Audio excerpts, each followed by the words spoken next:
এই বিভিন্ন রকমের ফরমালিনযুক্ত খাবার তেমনি আছে। তারপরে ক্ষুধিত অবস্থা, সারাদিন ক্ষুধা, হঠাৎ করে ইফতার, গোটা স্টমাকটা এমটি, এই এমটি স্টমাকে আবার ঢুকাচ্ছে বড়া মরা, ওই তেলের মধ্যে যত ভাজছে। এমনি তো বেগুনি ফুলানে, ও পেটের মধ্যে আরও ফুলে ওঠে। কথা বলছেন, এই বেগুনি এগুলো খাইতে আমি নিষেধ করছি না। প্রথমে আপনি কিছু ঠান্ডা জিনিস খান। এই জন্য খেজুর খাওয়া, খালি পেটে প্রত্যেকটা ফলই নিষেধ। ভরা পেটে ফল, খালি পেটে পানি খেতে হবে।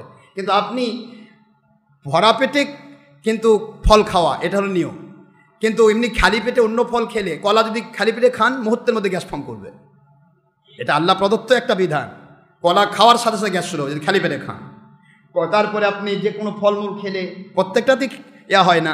যেমন ফল আছে আনারস যদি খালি পেটে খান শুরু হয়ে যাবে, অ্যাসিডিটি শুরু হয়ে যাবে। তো এই ধরনের, এই জন্য বলা হলো যে ফল খাবে ভরা পেটে, কারণ প্রত্যেকটা ফলেই অ্যাসিডিটির সম্ভাবনা আছে। কি কথা কি বুঝতেছেন?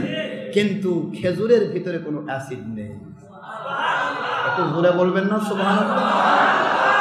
খেজুর দিয়ে ইফতার শুরু করুন। আপনার এমটি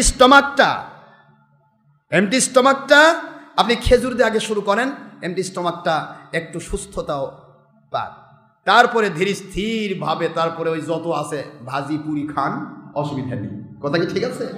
কিন্তু খালি ওই এমটি স্টমাকে যদি ওগুলো ঢুকান, তা দেখবেন যে সারাদিন খালি বাতাস যাবে, আপনার জানদার হয়ে যাবে বাতাস দিতে দিতে। কারণ ভিতরে ও ফুলতেই থাকবে, ও বাতাস সৃষ্টি করবে। এই জন্য আমরা স্বাভাবিকভাবে বর্তমানে ইফতারের সময় আমি আপনাদের খেদমত আরজ করছি, প্রথমে আপনারা খেজুর দিয়ে শুরু করেন। খেজুর যেন মিস না যায়, মনে থাকবে তো ইনশাআল্লাহ? খেজুর দিয়ে শুরু করেন, 3টি খেজুর খান, স্টমাক ফ্রি হয়ে গেল। এরপরে অন্যান্য খাবার খেলে আর গ্যাস ফর্ম হওয়ার সম্ভাবনা খুবই কম থাকবে ইনশাআল্লাহ। কিন্তু আগেই পাইকারি মাগুনি যত আছে সব খাবেন, এই এমটি স্টমাক এমনিতে হয়ে যায়, তখন আর ক্ষুধার আপনার থাকবে না, ক্ষুধাটা